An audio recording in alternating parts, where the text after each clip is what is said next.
आइए समझते हैं भारतीय संविधान के बारे में, यानी इंडियन कॉन्स्टिट्यूशन। यानी भारतीय संविधान के अनुसार, अकॉर्डिंग टू इंडियन कॉन्स्टिट्यूशन के अनुसार भारत में कितने मौलिक कर्तव्य दिए गए हैं भारतीय संविधान में। सबसे पहले समझेंगे कि भारतीय संविधान है क्या, संविधान क्या कहलाता है। What do you mean by constitution, संविधान से हम क्या समझते हैं, यानी व्हाट इज कॉन्स्टिट्यूशन, संविधान है क्या। तो देखिए, किसी भी देश को सही ढंग से चलाने के लिए, यानी सुचारू ढंग से चलाने के लिए कुछ नियम कानून बनाना पड़ता है, जिसके चलते कि अच्छा सरकार रहे और देश भी अच्छे से चले।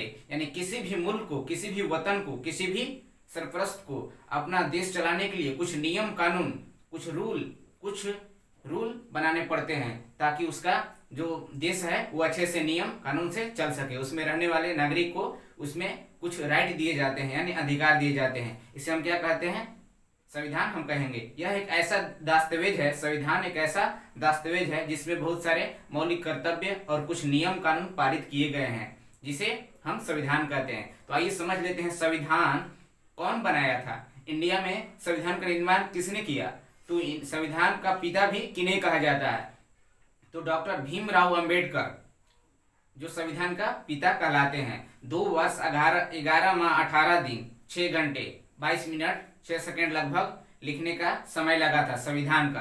भारतीय जो संविधान है वह बहुत ही खास क्यों है, तो ये डॉक्टर भीमराव अंबेडकर संविधान को लिखे थे। यानी डॉक्टर भीमराव अंबेडकर एक दलित परिवार से थे, ये आप जानते होंगे। दलित का मतलब होता है बहुत नीची जाति का, लेकिन फिर भी आज डॉक्टर भीमराव अंबेडकर को बहुत ही गर्व और आदर से हम लोग, पूरा देशवासी हमें पूजते हैं। तो आइए समझ लेते हैं भारतीय संविधान में कितने मौलिक अधिकार दिए गए हैं। तो मौलिक अधिकार 6 दिए गए हैं। सबसे पहला आता है समता या समानता का अधिकार, यानी देश में, भारत देश में जितने भी नागरिक हैं उनको सरकार एक नजर से देखती है, एक भावना से देखती है। किसी भी धर्म, हिंदू मुस्लिम सिख ईसाई, सभी धर्मों की जाति को आपस में कोई भेदभाव नहीं रखना है, और सरकार भी उन्हें एक नजर से देखेगी। दूसरा है स्वतंत्रता का अधिकार, यानी किसी भी धर्म को स्वतंत्र रहने की आजादी है। यानी कोई व्यक्ति अगर हिंदू धर्म में है, अगर वह मुस्लिम धर्म में जाना चाहता है तो वह जा सकता है, उसको